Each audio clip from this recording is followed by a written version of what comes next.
Allahu Allah ya Allah, Allahu Allah ya Allah, ya Rabbi salli ala sanna khairas sunan. Allahu Allah ya Allah, Allahu Allah ya Allah, ya Rabbi salli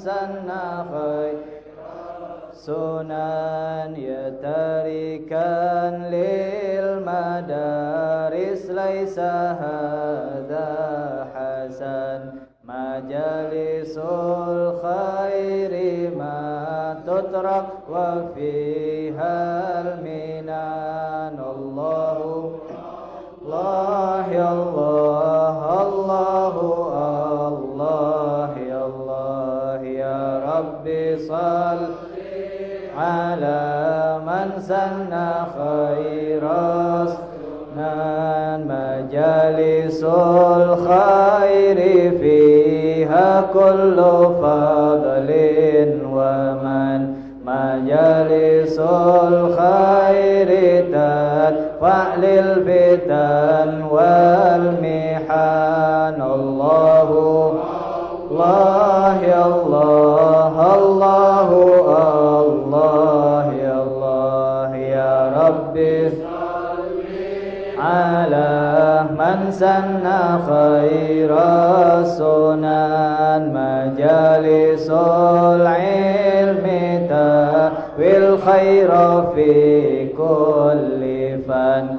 tuba li abdin ja'al amalahu wasakan. Allahu ya Allah, Allahu Allah ya Allah, ya Rabbi salli ala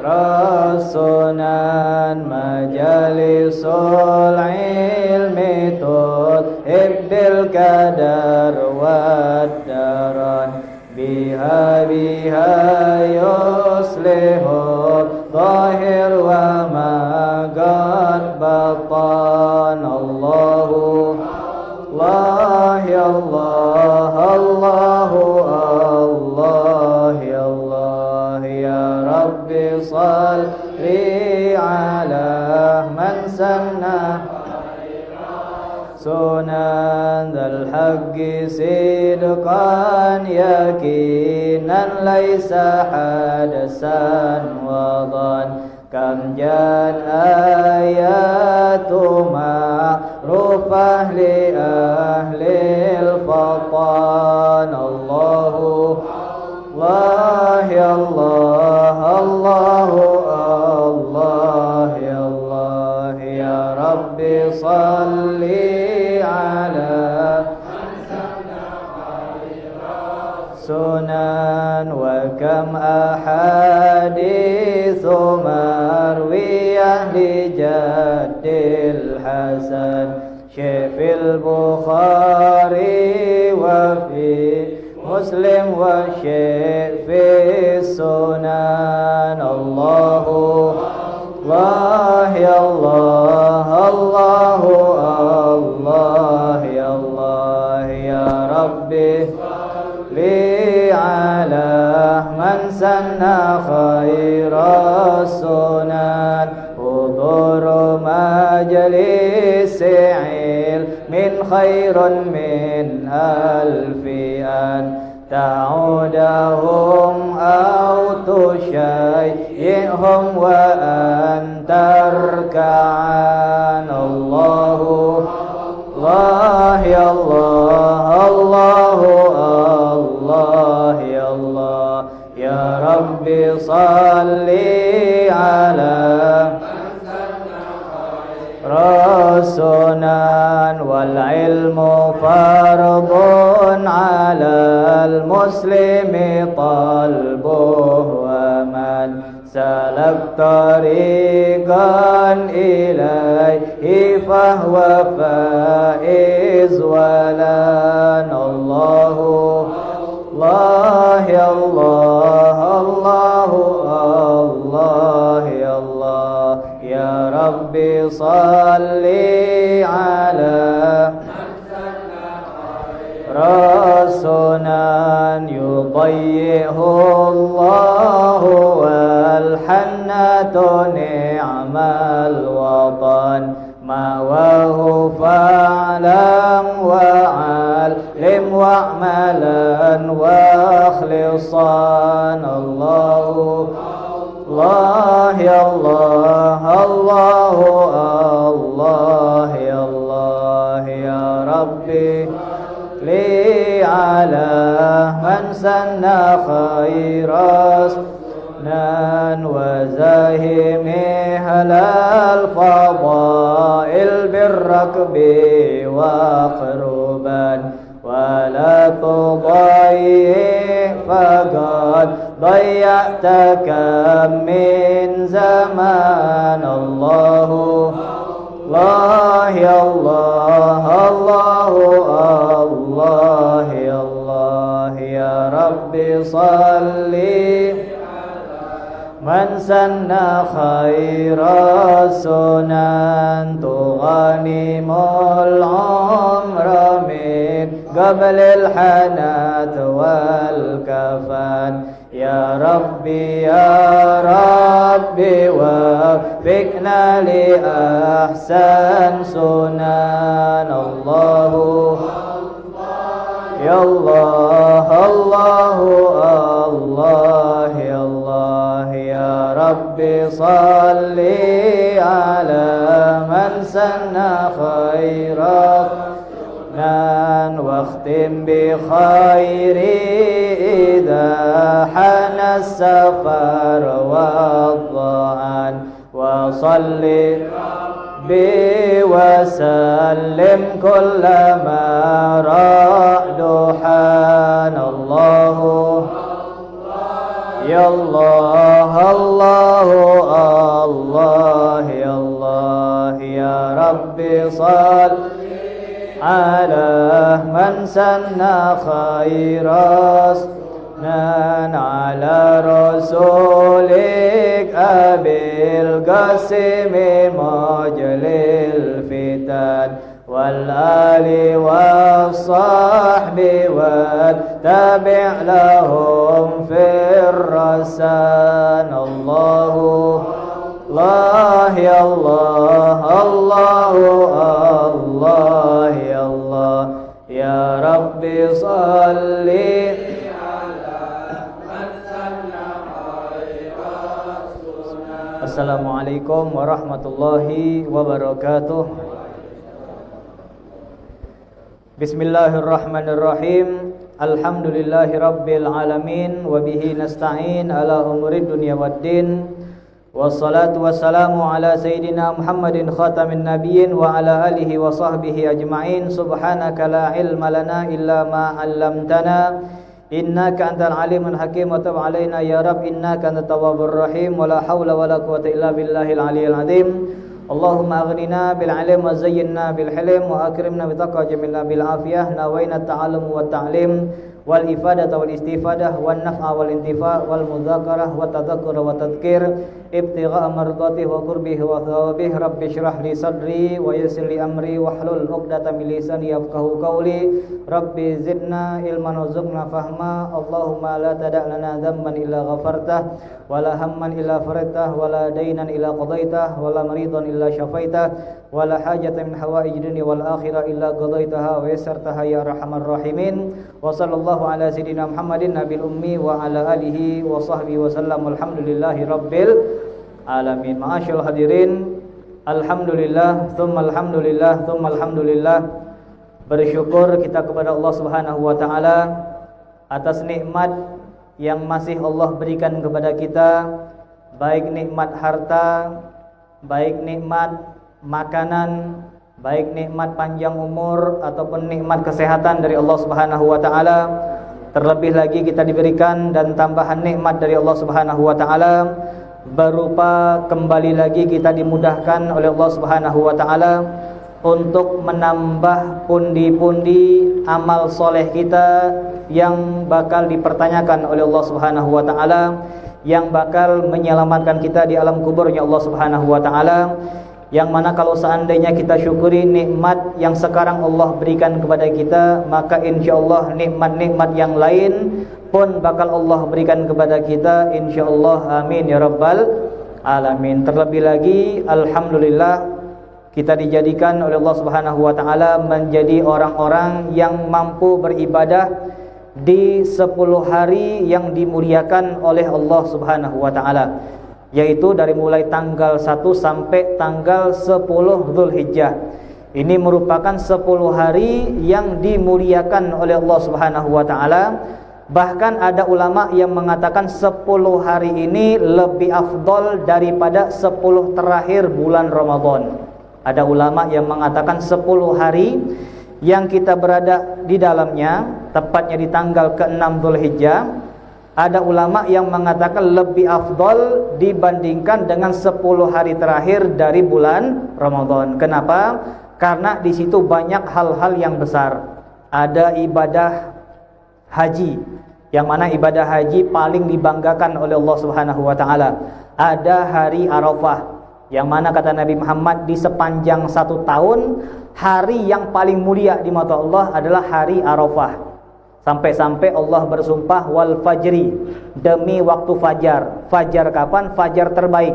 Kapan fajar terbaik? Tepat di subuh hari Arafah. Inilah alasan ulama yang mengatakan 10 hari tanggal 1 sampai tanggal 10 Zulhijjah itu lebih afdol daripada 10 terakhir dari bulan Ramadan. Dan alhamdulillah kita pun beribadah di waktu yang dimuliakan oleh Allah Subhanahu wa taala, karena Nabi Muhammad pernah mengatakan amal ibadah apapun, kebaikan apapun yang kita kerjakan di 10 hari ini bakal dilipat gandakan 700 kali lipat, mirip dengan Ramadan. Kalau di hari-hari yang lain, sesuai dengan sabda Nabi Muhammad, 1 amal diganti dengan 10 amal. 1 amal diganti dengan 10 kali lipat. Tapi kalau khusus Ramadan, maka kata Nabi Muhammad diganti bukan 10 tapi 700 kali lipat. Maka 10 pertama Zulhijjah pun sama. 1 amal dilipat gandakan menjadi 700 kali lipat. Orang yang membantu 1 orang seperti dia membantu 700 orang. Dia mengenyangkan 1 perut seperti dia mengenyangkan 700 perut. Dia mengatakan la ilaha illallah sekali sama seperti dia membaca 700 kali la ilaha illallah. Kebaikan apapun, entah sholat, entah ngaji, entah zikir, entah bantu orang, entah berbakti, entah yang lain, setiap amal apapun bakal dilipat gandakan menjadi 700 kali lipat. Bahkan dikatakan oleh Nabi Muhammad SAW, amal ibadah yang dikerjakan di 10 malam ini seperti dia beribadah di malam Lailatul Qadar. Terus terang, untuk ketemu dengan Lailatul Qadar susahnya minta ampun. Butuh orang-orang yang punya niat yang kuat, butuh orang-orang yang punya perjuangan yang keras. Ulama mengatakan orang bisa mendapatkan Lailatul Qadar dimulai dari bulan Rajab. Kalau dia Rajabnya beneran, Rajabnya diisi dengan istighfar, istighfar minta ampun, istighfar minta ampun. Sya'bannya dia solawat, solawat ingat Nabi, solawat ingat Nabi. Mungkin dia bakal mimpi Nabi Muhammad. Yang pertama istighfar, di Sya'ban dia ingat dengan Nabi Muhammad. Di Ramadan dia baca Al-Quran, dia baca Al-Quran, dia puasa zahir batin. Maka mungkin bisa jadi dia pun bakal mendapatkan nikmat Lailatul Qadar. Namun subhanallah, untuk mendapatkan nikmat ataupun keutamaan Lailatul Qadar, kita enggak perlu nunggu sampai 3 bulan, ataupun kita enggak perlu bergadang, bisa kita atur waktunya. Karena kata Nabi Muhammad, orang yang beribadah di 10 malam ini seperti dia beribadah di malam Lailatul Qadar. Kita ambil contoh sekarang tanggal 6 Zulhijjah. Sekarang malam 6 Zulhijjah. Kita kepengen ketemu Lailatul Qadar jam 11 malam, bisa. Kita tinggal bangun, tinggal sholat, tinggal zikir di jam 11 malam. Maka di mata Allah kita sedang berzikir di waktu Lailatul Qadar. Tinggal kita yang ngatur. Kita mau Lailatul Qadar jam 2, bangun jam 2. Mau jam 4, maka bangunlah jam 4. Ini ibadah yang luar biasa, yang kata Nabi Muhammad seperti dia beribadah di waktu Lailatul Qadar. Kemudian yang ketiga, perlu diperhatikan di 10 hari ini sangat dianjurkan oleh Nabi Muhammad untuk banyak-banyak berzikir dengan kalimat la ilaha illallah, seperti yang kemarin kita bagikan dari hadis Imam Tabarani, ya kan, dalam Mu'jamul Kabir. Nabi kita Muhammad di 10 hari ini setiap harinya membaca 10 kali yang kita bagikan kemarin. La ilaha illallah adadal layali wad duhur. Ya Allah, aku mengatakan la ilaha illallah sejumlah siang dan malam. Ini kita baca 10 kali. Ini kita mencontoh perbuatan Nabi Muhammad SAW. Kalau kita nggak hafal, repot, atau mungkin catatannya lupa, HP-nya ngedrop, nggak bisa baca, sedangkan kita nggak hafal, tinggal diganti dengan kalimat subhanallah walhamdulillah wala ilaha illallah wallahu akbar. Mungkin lebih hafal gitu kan. Kalau udah hafal keterlaluan bener, kata Roma Irama, terlalu. Subhanallah walhamdulillah wala ilaha illallah wallahu akbar. Kapan baca Ustaz? Kapan kita nak? Kapan kita nak, kapan kita mau, kapan kita ingat. Baca sekali mendapatkan 4 pohon, baca 2 kali dapat 8 pohon. Ini kata Nabi Muhammad SAW. Pohon di mana? Pohon di sorganya Allah Subhanahu wa ta'ala. Ini sambil kita santai, sambil kita nunggu WA dari kawan, sambil kita nunggu balasan SMS dari kawan, sambil kita nunggu lampu merah. Daripada kita bengong, daripada nyanyi Ayu Ting Ting, mending subhanallah alhamdulillah wala ilaha illallah Allahu akbar, subhanallah alhamdulillah wala ilaha illallah akbar. Dapat 4 kali, dapat 3 kali, jadilah tak hijau, jalan alhamdulillah. Nunggu lampu merah lah dapat 4 kali zikir. Ini kalau bisa sebagus mungkin ataupun sebanyak mungkin kita berzikir kepada Allah Subhanahu wa taala. Dan yang terakhir, tambahan di 10 hari ini untuk orang-orang yang berkurban dilarang untuk potong rambut. Jangan sampai. Ini dilarang oleh Nabi Muhammad SAW.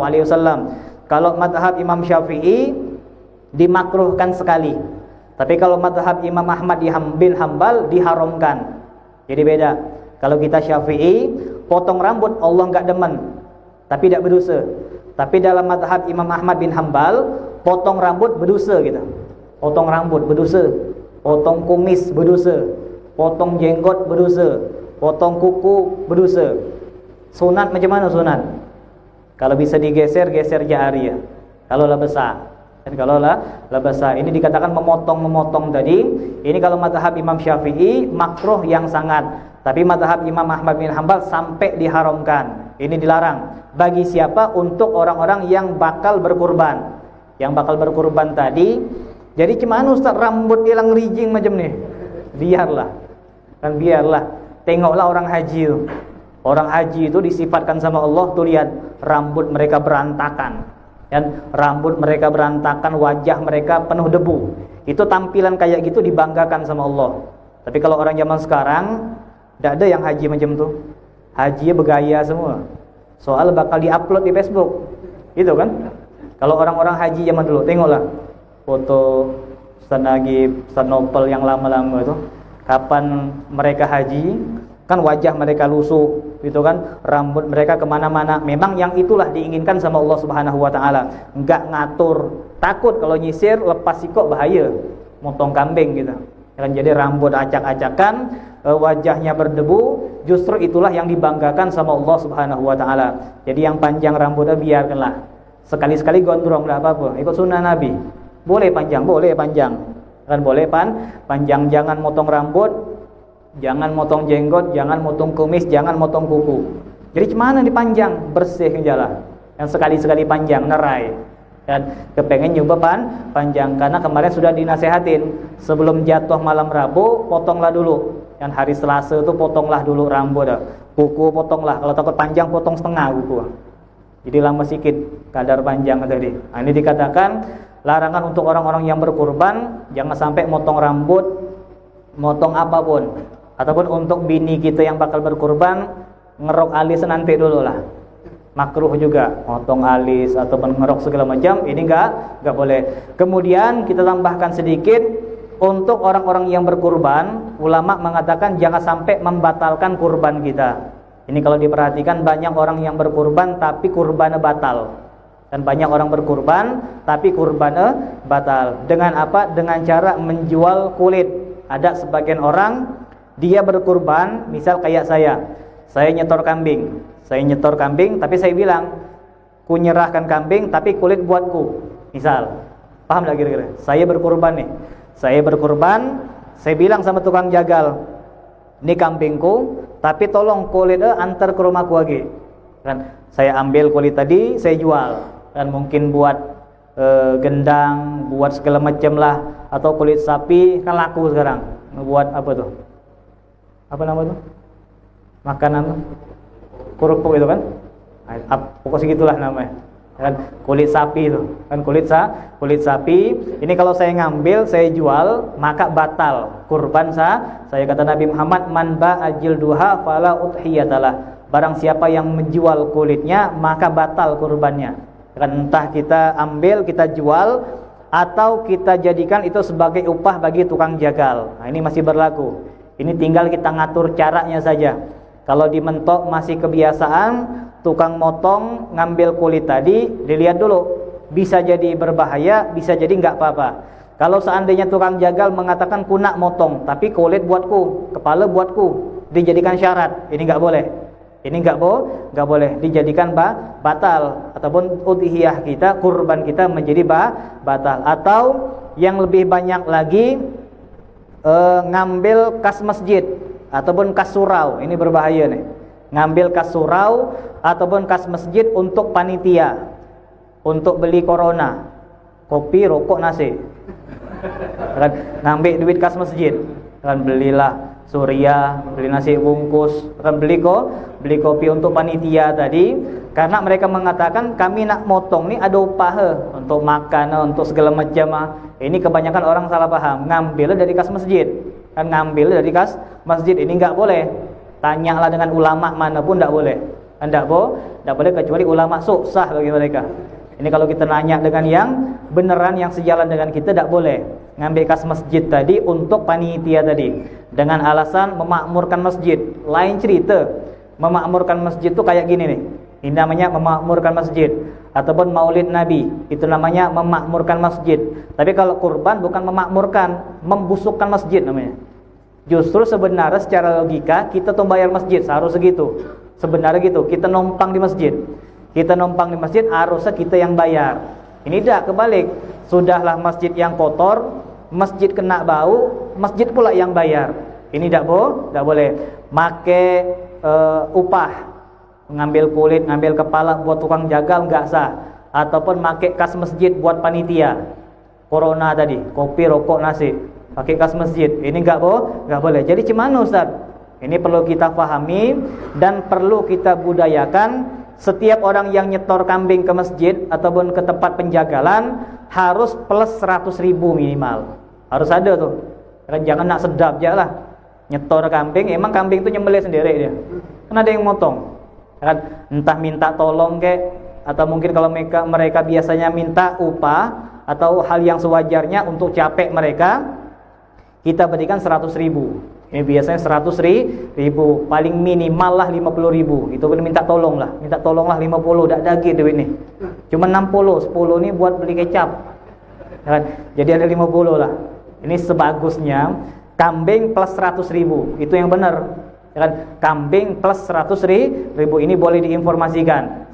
Setiap yang nyetor tadi, selain kambing plus duit juga, duit buat motong kambing tadi. Buat motong kambing, buat bagi-bagi, buat kresek, ini tidak boleh ngambil dari kas masjid, dan buat kantong kresek segala macam. Atau kalau seandainya di antara kita nih ada yang kepengen kurban tapi duit tidak ada, macam mana cerita? Kita kepengen kurban, kepengen dapat fadilah kurban, tapi duit tidak ada nak beli kambing. Gampang, kita tanya ke panitia, entah kemana aja, ke Jami ataupun kemana-mana, tanya sekira di sini nih upah motong tuh macam mana cerita? Apa dari si fulan, apa dari ini, oh kami seikhlas sajalah. Ada yang break jadi tidak sudah. Oh kalau gitu pokoknya pemotongan di sini, upah yang tukang jagal yang motong-motong tadi ada berapa puluh orang, saya yang bayar. Misal dia ngeluarkan 200.000, boleh. Kita buka kas, buka tabungan, boleh. Misal ini celengan nih. Ini celengan. Celengan ini bakal digunakan buat ngupah yang motong tadi, buat ngupah yang ngulitin tadi, buat kantong kresek, buat corona tadi, kopi, rokok, nasi tadi. Nah diambil dari kas inilah. Nah siapa yang nak nyumbang boleh. punya 100 taruh 100, punya 20.000 taruh 20.000, ini lebih bagus, lebih menjaga faedah tentang berkurban. Ini jangan sampai kita salah paham, karena pernah terjadi di zaman Imamul Haddad. Imamul Haddad pernah waktu itu di Al-Hawi, ini mungkin ceritanya sangat terkenal. Waktu itu ada orang yang agak on sedikit lah, ini insyaallah terkenal ceritanya. Tapi asyahid yang perlu saya sampaikan di sini adalah keinginan Imam Haddad, pedulinya Imam Haddad. Dikatakan waktu itu ada orang yang agak kurang seon, disuruh ayah untuk ngasah pisau. Nak, nih antar ke Haddad sana. Dan Haddad itu maksudnya tukang ngasah pisau, ngasah parang. Dan ngasah parang. Nak, nih antar pisau nih, antar parang nih ke Haddad sana. Soalnya besok kita bakal nyembelih kambing. Pisau-pisau kita ataupun parang-parang kita harus tajam bener. Jadi antar. Oh Haddad. Ini anak kurang seon tadi, rupega diantar ke Haddad yang bukan tukang ngasah tadi, bukan.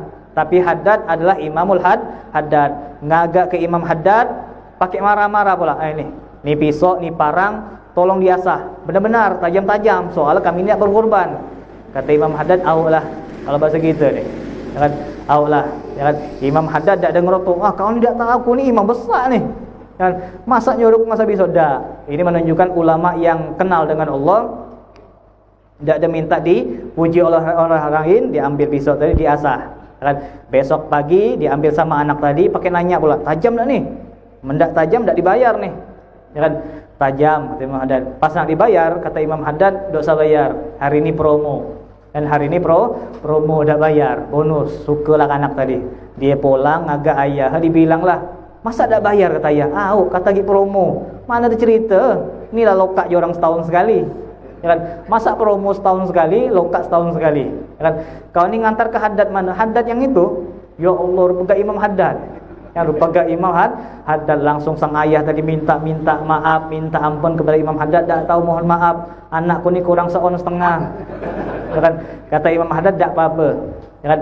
Dan justru kami bersyukur, gara-gara hal ini aku bisa mendapatkan faedah dari berkurban tahun ini. Maka ulama mengatakan dari cerita ini, kalau seandainya ngasah pisau tadi tidak ada nilai, ataupun Imam Haddad tak bakal mendapatkan faedah tentang berkurban tahun itu, niscaya beliau mengatakan, maaf nak, salah.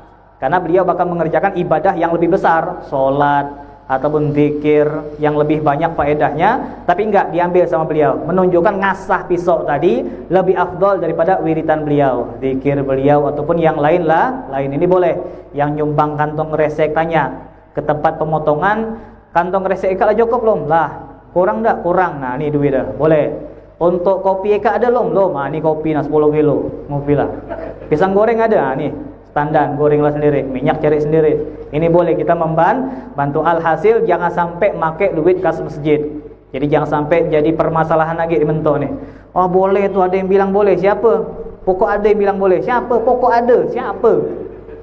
Ini tak boleh. Ini kita lah nanya dengan kawan-kawan kita ataupun guru-guru kita, tetap jawabannya tak boleh. Nah, di sini dikatakan berkurban merupakan hal yang luar biasa, maka jangan kita batalkan amal ibadah kita. Mudah-mudahan yang berkurban bakal dicintai oleh Allah Subhanahu wa taala, seluruh kekurangannya bakal ditutupi oleh Allah Subhanahu wa taala, kedua orang tua mereka bakal dijaga oleh Allah Subhanahu wa taala, dan anak-anak mereka bakal dijadikan anak-anak yang berbakti kepada orang tua dan berbakti kepada Allah Subhanahu wa taala. Amin ya rabbal alamin. Bismillahirrahmanirrahim. Qala al-muallif rahimallahu taala wa nafa'ana bihi wa bi'ulum fid darain amin. Ma'asyiral hadirin, kita akan melanjutkan pembahasan kita dari kitab Bidayatul Hidayah karangan Imam Ghazali rahimahullahu taala.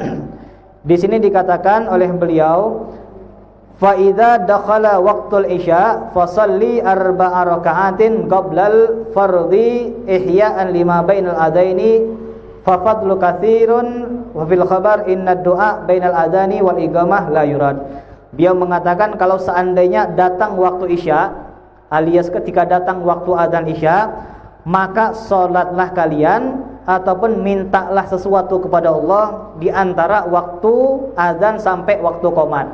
Jadi kapan datang waktu isya, kata beliau, antara azan dengan qomat tadi isilah dengan doa dan dengan sholat. Isilah dengan doa dan dengan sholat. Kalau kita punya permintaan, ini waktu yang terbaik. Dan ini waktu yang terbaik. Semakin lama kita nunggu imam, semakin panjang jatah kita berdoa. Jadi jangan sampai orang Tanjung ni berotok-rotok di tengkap. Mana imam ni? Lama benar lah 5 menit. Ini tidak ada zaman lagi. Dan ini zaman dulu. Ini selagi imam belum datang, itu artinya Allah menambahkan waktu kita untuk lebih banyak berdoa. Mungkin ada doa yang lupa kita baca, tapi gara-gara lama nunggu tadi baru ingat, aku nak minta ni, aku nak minta rumah baru, aku nak minta mobil baru, aku nak minta ini yang baru, segala macam. Kan minta yang lain, ataupun dengan solat. Dan ataupun dengan solat, karena ulama mengatakan orang yang solat dan dia tidak berdoa, maka tanpa dia ingat, tanpa dia berucap, Allah langsung kabulkan doa yang seharusnya dia baca. Ini otomatis Allah sudah tahu permintaan mereka. Tsumma shallil fardha wa shallir ratibah rak'atain. Kemudian Imam Ghazali mengatakan, salatlah kalian salat Isya dengan sempurna. Setelah Isya yang sempurna, maka salatlah 2 rakaat yang disebut dengan Ba'diyah Isya. Ba'diyah Isya 2 rakaat dan Ba'diyah Isya 2 rakaat. Kalau kita kepengen sempurna, beliau mengatakan waqra fihima surata alif lam mim sajadah. Kapan-kapan kita boleh nyoba nih. Dan kapan-kapan kita boleh nyoba, entah malam Jumat kek, entah malam Lebaran kek, sekali-sekali. Setahun sekali jadilah. Kalau tidak mampu sekali seumur hidup. Dan i'mal marrah takun min ahliha. Kerjakan sekali. Dan kerjakan sekali yang paling afdol. Kata Imam Ghazali, 2 rakaat yang pertama alif lam mim sajadah. Ini yang biasa dibaca di subuh hari Jumat, yang ada sujud itu. Kan alif lam mim sajadah. Kalau kita dah hafal, boleh pakai buku, boleh pakai HP, gampang. Gampang sekali. Kalau kita punya HP, tapi gerakannya 2 kali. Kalau kita nak pakai HP. Waladhdallin amin 1 2. 1 2 ngegam. 1 2 angkat. 1 2 gini. Pokok gerakannya 2 kali. Kalau lah sampai sini gampang, jari bergerak 1000 kali pun tidak apa-apa. Buka surat alif lam mim sajadah, baca kita. Boleh, ataupun tempel di meja, di jendela juga boleh. Sekali-sekali boleh kita praktekkan malam Jumat, ataupun kapan kita sedang mau dekat-dekatnya dengan Allah Subhanahu wa taala. Wa tabarak al-mulku, ataupun kita membaca surat Tabarak. Tabarakalladzi biyadihil mulku wa huwa ala kulli syai'in qadir, awal juz 29. Ini yang sering kita baca setelah waktu maghrib, di luar jam majelis. Kan kita rutin membaca Yasin, Waqiah, Tabarok. Nah, ini Tabarok di sini boleh kita baca. Alif lam mim sajadah sama Tabarok. Kalau kita tidak mampu, boleh kita baca 2 ini di waktu bukan sholat. Kalau kita takut batal, takut tidak bisa, kita sembahyanglah 2 rakaat, habis salam baca biasa. Bismillahirrahmanirrahim, alif lam mim sajadah tadi sama Tabarok. Tabarok ini kata Nabi Muhammad, orang yang rutin tiap malam baca Tabarok bakal dijaga dari siksa kuburnya Allah Subhanahu wa taala. Kalau orang dikubur tidak disiksa, maka tidak bakal masuk neraka. Itu artinya. Kalau orang dikubur tidak bakal disiksa, maka di neraka juga tidak bakal disiksa. Jadi kuburan itu penentu. Kalau orang salah dikubur, salah di neraka. Kalau orang gampang dikubur, gampang juga di padang mahsyar. Ini orang yang mau selamat dari siksa kubur, gampang sekali kata Nabi Muhammad. Apa itu? Cukup tiap malam baca Tabarok. Kalau dia minum macam mana Ustaz? Selamat dia. Dia berzina Ustaz, dapat dia. Benar kira-kira? Dia berzina, dia mabuk, dia tu ngerape anyut Ustaz, ngonyek-ngonyek juga. Ini dikatakan orang macam ini tetap dapat. Karena sampai pernah ada cerita yang sangat terkenal ceritanya. Ada orang ahli maksiat. Ada orang ahli maksiat, kalau kita ibaratkan penuh tato lah. Penuh tato di badannya, gila benar, ya kan? Sampailah dia meninggal, sampailah dia dikubur, malaikat mungkar nakir lah siap-siap nih macam ni. Ini bentar lagi nih, kita lah kenal dengan dia nih. 24 jam kau ngintai dia tu, ya kan? Lah siap. Malaikat sikok minum kopi dulu biar segar. Dan kapan nak disiksa orang ni, repegak ada pengedeng. Ada yang ngedeng, kau nak apa? Kau nak nyiksa orang ni. Ngapa nak disiksa? Tengoklah amal dia. Merah semua, kontennya 2. Tak ada yang 5 abang. Kan buruk semua, sembahyang dia 2, puasa dia 2, deraka semua orang tua segala macam, taruhlah. Maksiat dia banyak. Kata yang pengedeng tadi, tak bisa. Soalnya dia ini tiap malam rutin baca tabarok, udah seimbang lah. Tabarok cuman siko amal dibandingkan dengan banyak maksiat, tidak bisa. Akhirnya duiko malaikat ini kelahi. Dan kelahi yang nama malaikat tuh kalau kelahi suara besar, sampailah ke langit ya Allah Subhanahu wa taala. Kita aja kalau kelahi macam mana? Sampai seimbang. Ya kan, ambil duit dah. Itu kan suara kita besar, apalagi jin, kan? Apalagi malaikat sampai ke langitnya Allah Subhanahu wa taala. Allah nanya ngapa kelahi? Kami lagi berselisih ya Allah. Berselisih ngapa? Ya Allah, kata Munkar Nakir, orang nih pontennya dua semua. Ibaratnya merah semua rapor ya Allah. Pantas kan kau gebuk? Pantas Allah, gebuklah. Kata yang sikok tuh, kan? Oh jangan ya Allah, kan Nabi lah bilang orang yang rutin baca tabarok tak boleh disiksa. Kalau memang dia rutin baca tapi disiksa juga, aku minta dihapus je lah, kata tabarok tadi. Aku minta dihapus je lah dari Al-Quran, tak ada fungsi ya. Jadi ucapan Nabi itu bohong. Ya, kata Allah Subhanahu wa taala, oh kalau begitu baiklah, ini orang aku lepaskan azabnya, karena memang Nabi Muhammad mengatakan orang yang rutin baca tabarok bakal selamat dari siksa kubur. Hore, kata gitu. Bebas maksiat. Kan ini jangan sampai kita bangga dulu. Ya kan, kalau seandainya kita tahu orang yang rutin baca tabarok bakal selamat, tapi pertanyaan besar, kita ini rutin apa enggak? Ah itu kan, kita nak selamat kata, benar apa enggak? Benar apa enggak? Benar. Yang jadi pertanyaannya, kita ini bisa enggak tiap malam? Kalau kita agak banyak duit, agak sehat bisa gitu. Bismillahirrahmanirrahim bisa. Tapi kapan duit kita hilang, penyakit banyak, anak bini tinggalkan kita agak sedang kelahi dengan Allah, nak kita baca? Tak bakal. Kan? Ini memang benar orang yang baca bakal selamat, tapi pertanyaan besar, bisa tak kita istiqomah? Dan bisa tak kita istiqomah? Ini kalau kita bisa baca dua surat nih di dua rakaat, Alif Lam Mim Sajadah dan Tabarok. Ini mudah-mudahan Allah berikan taufik kepada kita, minimal sekali jadilah sebelum kita menghadap Allah Subhanahu wa taala. Atau kalau kita enggak mampu, baca surat Yasin dan Dukhan. Boleh. Yasin insyaallah kita hafal lah. Kan? Yasin sama Dukhan, tinggal Dukhan jak nyontek kita. Dan tinggal Dukhan nyontek. Dukhan ini bukan merokok. Dukhan ini surat Dukhan. Yang surat Dukhan kalau enggak salah surat ke-44 kalau enggak salah. Dan surat ke-44 baca Yasin. Waladhdallin amin bismillahirrahmanirrahim Yasin. Dan Yasin ini merupakan hal yang istimewa ataupun bacaan yang luar biasa sampai salafun saleh mereka kalau punya permintaan kepada Allah pasti baca Yasin. Kalau kita kan paling-paling Fatihah. Ya Allah mudah-mudahan kawan kita ini sembuh, Al-Fatihah, gitu kan. Tapi kalau kita ajak Yasin setengah lari. Gitu kan. Misal habis majelis nih kita Fatihah buat Anip untuk kesembuhan, insyaallah tidak ada yang lari. Tapi kalau kita bilang mudah-mudahan Anip sembuh, Al-Fatihah wa Yasin, setengah lari. Ya kan lama. Tapi salafun saleh kapan mereka punya permintaan kepada Allah pasti baca Yasin. Dan pasti baca Yasin. Bahkan dikatakan Imamul Haddad itu di antara wiritan beliau, tidaklah antara azan dengan qomat kecuali sekali Yasin. Jadi 5 waktu itu pasti Yasin Imam Haddad. Ini wiritan rutin beliau. Antara azan dengan qomat pasti Yasin. Entah itu maghrib, entah itu isya, entah subuh, zuhur, asar. Ya kan? Antara azan sampai qomat itu Imam Haddad membaca Yasin. Ini istiqomahnya beliau, karena kita punya permintaan. Di antara permintaan beliau, ya Allah sebentar lagi aku bakal sembahyang, terimalah sembahyangku. Kan ini permintaan beliau. Jadi orang-orang soleh itu mereka sangat berharap amal ibadah mereka sangat diterima oleh Allah Subhanahu wa taala. Ini Imamul Haddad. Kita punya keinginan, maka bagusnya baca Yasin. Kita punya penyakit, kita punya masalah, kita punya problem, kita punya kendala ini, kendala itu, kepengen selesai, baca Yasin. Ya Allah mudah-mudahan anakku lulus dengan nilai sempurna, Yasin baca. Ya Allah mudah-mudahan anakku nih yang bengal nih berubah sifatnya. Tiap malam baca Yasin. Dan tiap malam baca Yasin. Tapi pelan-pelan aja lah. Kalau kuat-kuat ngamuk dia.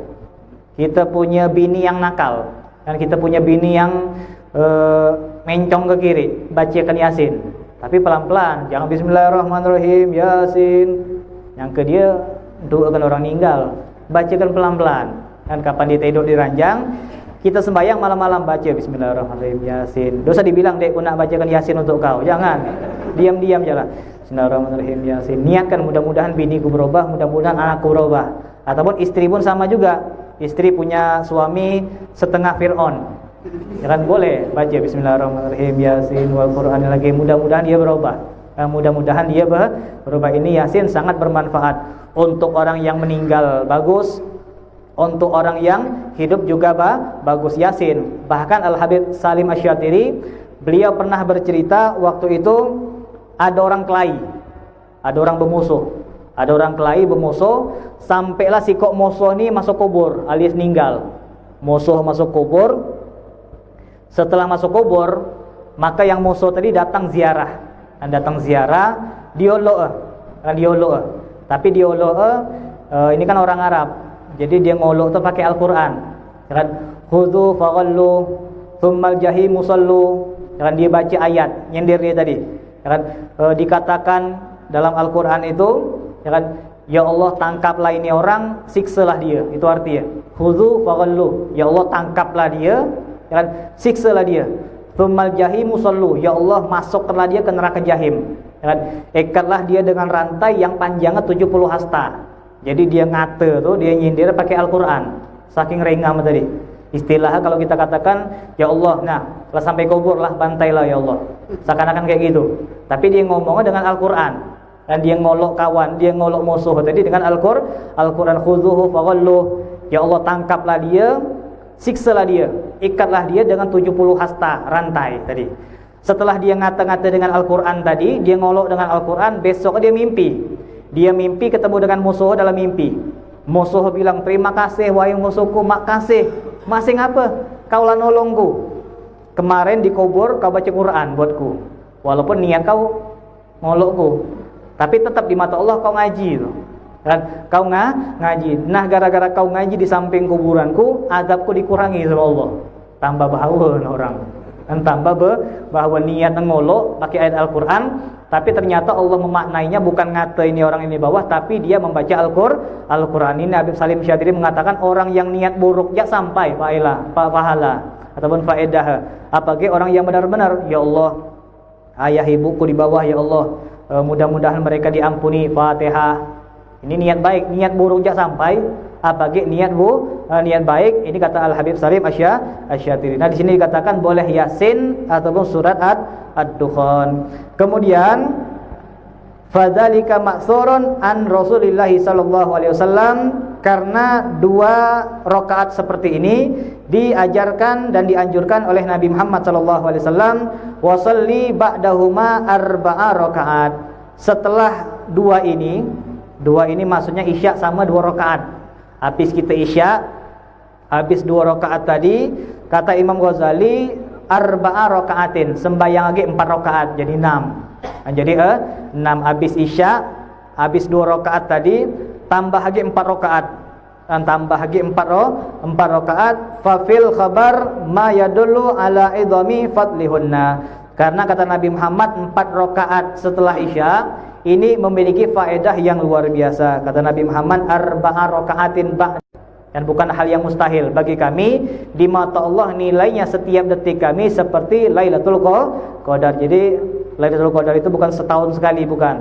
Bagi orang yang pintar bisa setiap malam. Bagi orang yang pintar lagi bisa 2 kali setiap hari. Ini kita bisa mendapatkan Lailatul Qadar setiap malam. Kapan? Dengan 4 rakaat setelah Isya. Ini bagi yang belum biasa, biasakanlah. Biasa 2 tambah 2, tak payah. Kalau biasa 2 tambah 2. 2 di surau, 2 di rumah boleh. Ataupun 4 di rumah. Jadi rumah kita terang juga. Jangan sampai rumah kita tuh tidak pernah kita sembahyangkan. Kapan sembahyang di surau, bagus. Tapi sayang kalau rumah kita tidak disembahyangkan juga. Sembahyang sunnah di sini, sembahyang wajib di sini. Kapan duha ke surau, kapan kepengen tahajud misal ke surau lagi.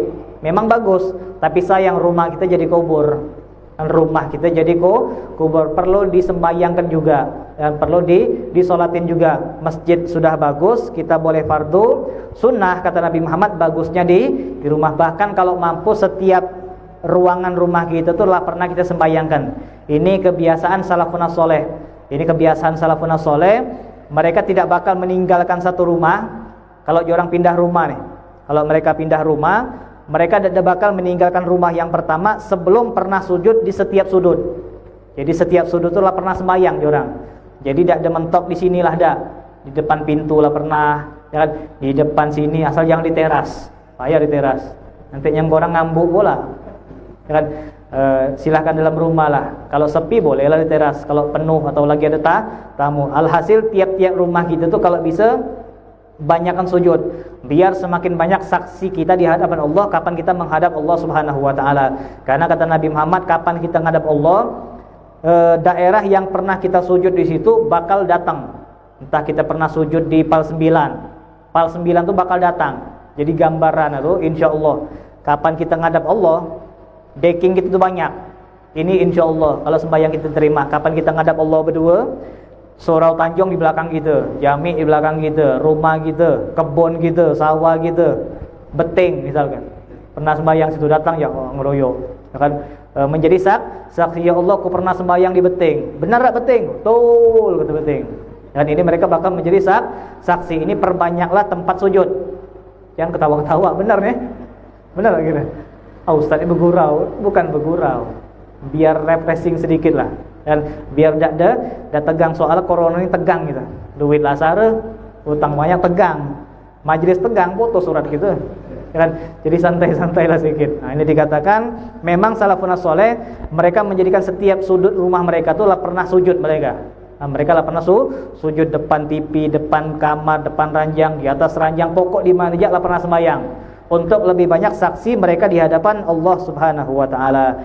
Nah, di sini dikatakan orang yang sholat 4 rakaat setelah Isya, entah di rumah entah dimanapun, maka seperti dia bertemu dengan nikmat Lailatul Qadar, walaupun nilai tidak sama. Kayak tester lah kata orang tuh. Kayak minyak wangi nih. Minyak wangi kalau kita beli dengan tester kan beda. Kalau kita beli sebotol, tapi kalau tester gitu kan. Tapi wangi sama lah, walaupun jumlahnya tidak banyak. Kalau kita beli bisa dibawa pulang.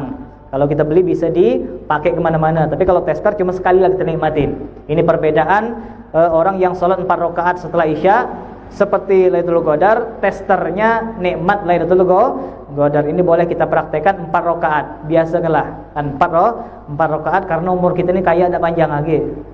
Karena umur kita ini tidak panjang. Paling-paling 20 tahun. Dan paling-paling 10 tahun itu pun kalau nyampai. Kalau PKI bangkit 5 tahun kayak. Umur kita tidak panjang, sembahyang lagi tuh. Biasakan sembahyang di rumah. Kapan kita ingat jam 11. Boleh tak? Boleh. Dan ingat 11 jam 11 malam juga boleh. Kemudian dikatakan summa shallil witra ba'daha salasan bitaslimatin au bitaslimatin wahidah. Setelah engkau salat Isya 2 rakaat tadi sama 4 rakaat tadi, maka salat witirlah kalian. Salat witirlah kalian. Salat witir ini boleh 2 rakaat salam, kemudian 1 rakaat salam boleh, atau juga 3 rakaat dengan sekali salam. Jadi boleh. Jadi jangan sampai kita terus berdebat mana yang boleh nih. 3 rakaat itu dipisah apa digabung? Di baitul digabung, di jami' dah berkelahi lah. Jangan kami yang benar. Ini kalau kita nyimpulkan sebenarnya dua-dua itu boleh. Dan sebenarnya dua-dua itu boleh. Tapi kalau kita mazhab Imam Syafi'i, ngambillah kayak pendapat ulama kita. 2 rakaat salam, 1 rakaat salam untuk witir. Sama dengan Ba'di Isya. Ba'di Isya sama 4 rakaat. Kita nak dua-dua afdol. Tapi kalau ada orang yang ngerjakan 4 dengan 1 salam juga boleh. Ada hadisnya dari Abi Haitham. Ada dari Abi Haitham juga sahih hadisnya, dikatakan mau dipisah boleh, mau digabung juga boleh. Ini jangan sampai kita kelahi terus. Dan kita ini musuh lah banyak, jangan sampai tambah banyak, jangan sampai nyari celah untuk menyalahkan orang. Kan orang yang 4 rakaat sikot salam sah, orang yang 3 rakaat sikot salam sah, yang dipisah juga sah. Tapi tambahan untuk kita Imam Syafi'i tetap dua-dua. As-salatul lail masna 2 rakaat. Kemudian wa kana Rasulullah sallallahu alaihi wasallam yaqra'u fiha surata sabbihisma rabbikal a'la wa qul ya ayyuhal kafirun wal ikhlas wal muawwidzatain. Ini alhamdulillah yang sering kita praktekkan di bulan Ramadan. Ini bacaan witir terbaik. bacaan witir terbaik itu di 3 rakaat Sabbihisma rabbikal a'la. Ini alhamdulillah Imam Haddad ngajarin kepada kita sampai sekarang kita amalkan setiap Ramadan. Rakaat pertama Sabbihisma rabbikal a'la. Itu memang paling bagusnya. Rakaat kedua baca qul ya ayyuhal kafirun. Rakaat ketiga qulhu dan muawwidzatain.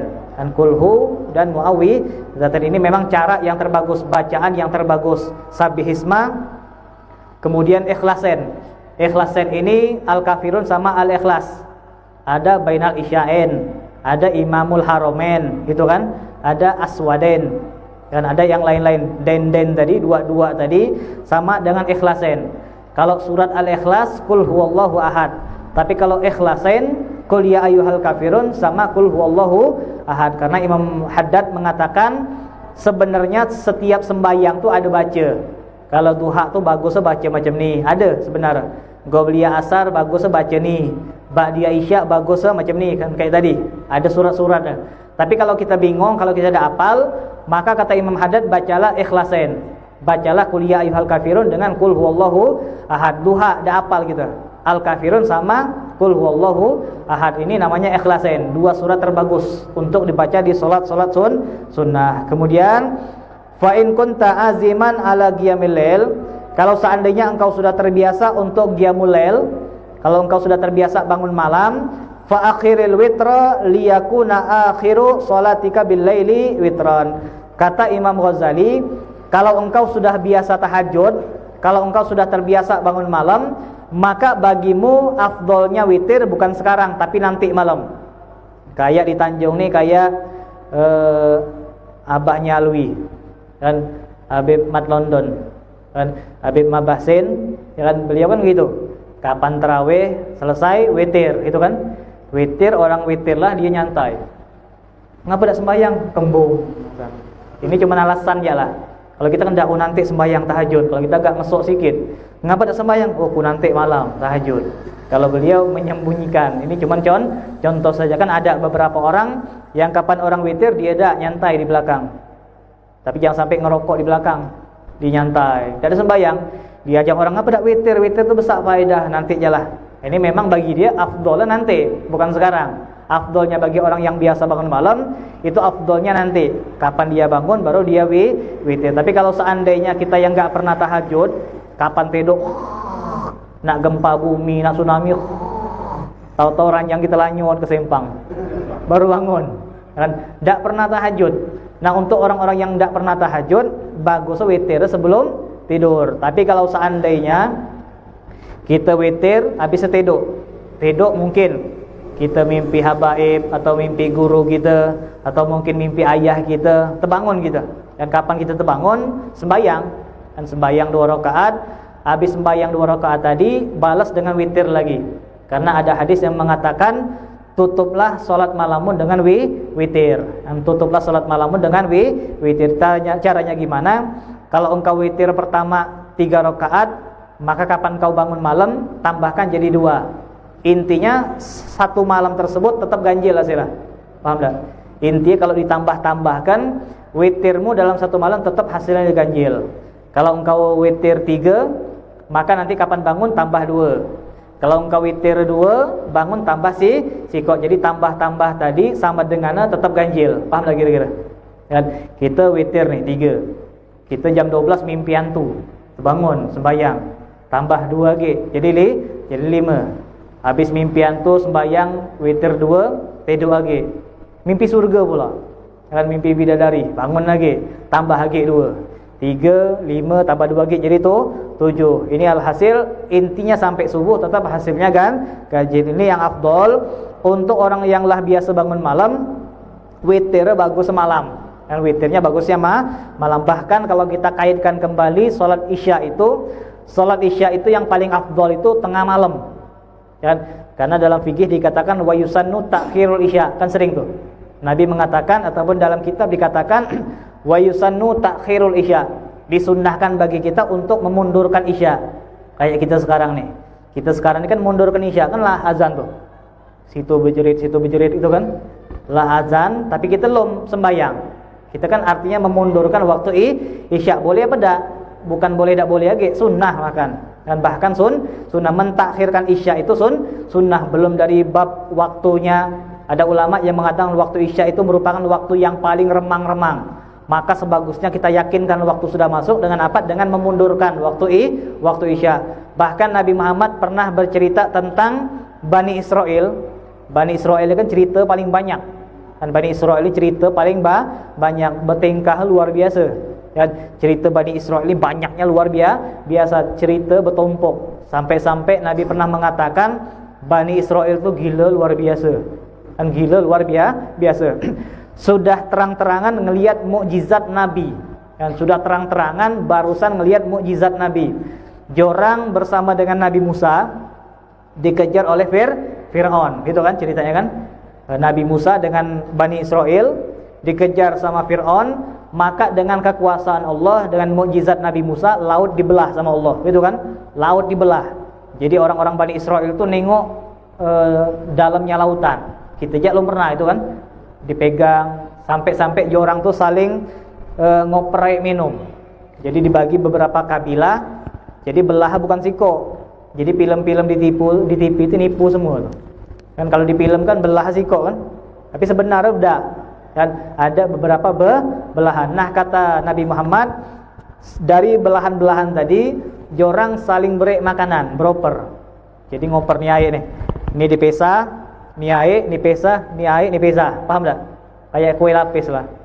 Kan kayak kue lapis. Jadi orang tuh sambil ngoper makanan nih, minum lo, ni makan lo. Dan saking nikmatnya mereka, langsung melihat mukjizat Nabi Musa alaihi salam. Ketika mereka barusan dengan mata kepala mereka ngelihat mukjizat Nabi Musa, sampai di pinggir pantai, jorang nengok patung. Ya kan? Kapanlah selamat, nengok azab nih. Fir'aun barusan mati. Mungkin gelombang belum tenang mungkin. Habis nutup, Fir'aun mati, sampai di pantai, belum ke daratan, di pantai itulah. Kapan di pantai, kesoy orang. Kesoy nengok ada orang nyembah patung sapi. Apa kata orang? Wih bagus Musa bikin kelapa patung macam tu. Nak kami sembah juga. Apa dah gila? Barusan nengok mukjizat Nabi. Kan langsung gila macam tu. Kan sama dengan orang zaman sekarang. Banyak orang zaman sekarang ni nengok karomah, tapi besok gila lagi. Banyak kan? Dia lah pernah nengok karomah, tapi agak gila tu lah. Ini menandakan orang yang buruk. Kalau seandainya ada orang dengar azan dia tersentuh, berubah jadi taubat, apalagi ada orang melihat karomah bakal berubah 100%. Dia dah lang lihat karomah je tak berubah. Lang lihat karomah tak berubah. Maka mudah-mudahan kita doakan orang-orang yang pernah lihat karomah para aulia, baik yang masih hidup, mudah-mudahan enggak bakal jauh dari Allah Subhanahu wa taala. Kemudian yang terakhir kita tambahkan tsummashtagil ba'da dzalika bi mudzaqarati ilmin au mutala'atil kitab. Kata Imam Ghazali, setelah kalian selesai isya, ba'diyah dan witir dan lain-lain, sebelum kalian tidur, maka usahakanlah untuk kalian muzakarah ataupun mengulang pelajaran kalian. Kayak kita lah. Ini sunnah hukumnya. Kapan kita pulang, buka bidayatul hidayah, buka dibaca lagi, ataupun pelajaran yang minggu lalu ataupun bulan lalu, ataupun zikir tadi kita baca, muzakarah ataupun bertanya tentang ilmu. Wala tashtaghil bil lahwi wal laib. Sebelum tidur, kata Imam Ghazali, engkau jangan sampai menyibukkan dirimu dengan hal yang sia-sia, dengan permainan ataupun yang bakal melalaikanmu dari Allah Subhanahu wa taala.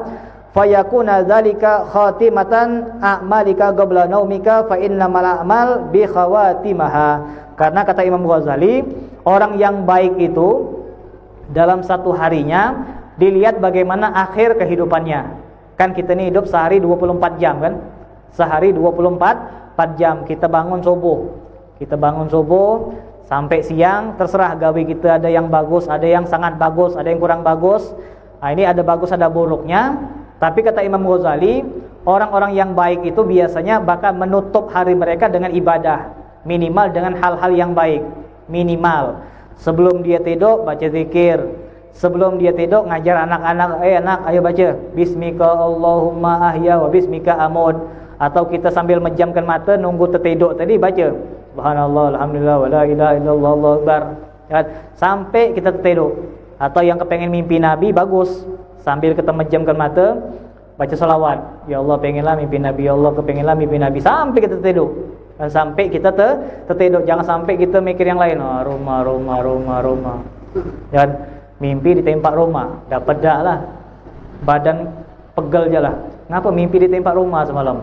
Ini orang yang paling bagus sebelum dia menjamkan mata, jangan sampai dia bermaksiat ataupun dia lalai kepada Allah. Minimal dia zikirlah. Dan bismikallahumma ahya bismika amut, ya Allah, sebelum ku tidur ni, kalau kau punya kesalahan ampunkanlah. Ya Allah, mudah-mudahan kapan ku bangun besok berubah jadi lebih bagus lagi. Kita tak tahu, bisa jadi kapan kita tidur bangun-bangun dikubur gitu. Kapan kita tidur, besok nak ke kantor nih, besok ngambil motor baru nih, besok nak nengok kambing nih. Boro-boro nengok kambing, pegat nengok malaikat mungkar dan nakir. Kita tidak tahu berapa banyak orang yang tidur bangun-bangun di alam kubur. Nah, orang yang seperti ini bakal selamat, kata Imam Ghazali, kalau seandainya sebelum dia memejamkan mata gak bermaksiat, gak ada niat buruk. Besok pokok ku nak ninju dia, kula renggang benar sama dia. Pokok ku nak tidur biar full tenagaku, besok bangun subuh langsung berdempang kepala dia. Jadi ku nak tidur loh biar kuat tenaga nih. Kapan dia niat buruk, mati dia.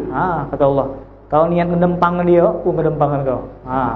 Dikatakan jangan sampai kita berniat buruk ataupun berbuat hal-hal yang buruk. Mudah-mudahan kita bisa menutup hari dan malam kita sebelum kita tidur minimal dengan berzikir dan bersalawat kepada Nabi Muhammad sallallahu alaihi wasallam. Amin ya rabbal alamin. Ma'asyiral hadirin, sebagai penutup minta dibacakan doa syifa untuk teman dan tetangga majelis kita, Al-Akh Muhammad Hanif bin Ali Idrus, Habib Hanif samping surau, yang sekarang mendapatkan nikmat dari Allah berbentuk penyakit dari Allah Subhanahu wa taala, dan juga Husni bin Muhammad bin Syahab mertua Nagib Ali Idrus, sekalian sama ibu saya juga, dan mungkin bagi antum yang lain, terutama Ami Kadir. Dan terutama Ami Kadir, beliau juga punya jasa sama kita. Jangan sampai kita lupa kan. Kita mentang-mentang ada yang baru, yang lama lupa. Cuma anak begini kita. Dalam hal ini kita lupa.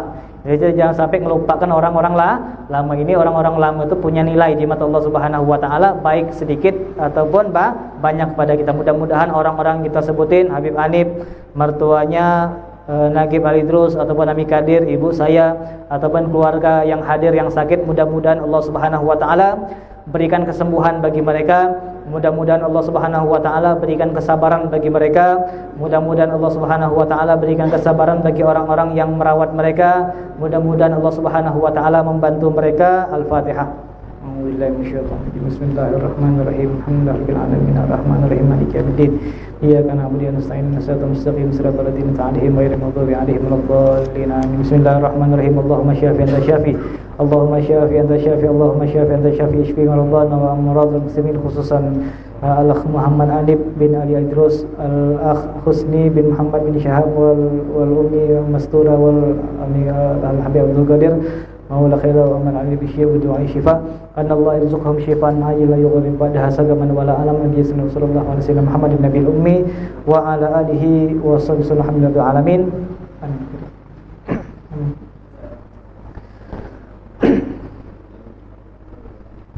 Amin. Amin. Amin. Amin.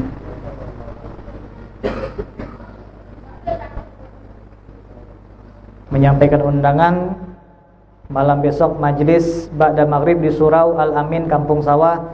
InsyaAllah kita bakal menjelaskan tentang keutamaan ataupun ibadah-ibadah di hari raya Idul Adha yang diisi dengan sunnah-sunnah Nabi Muhammad SAW. Hadza minni wa minkum. Wassalamualaikum warahmatullahi wabarakatuh.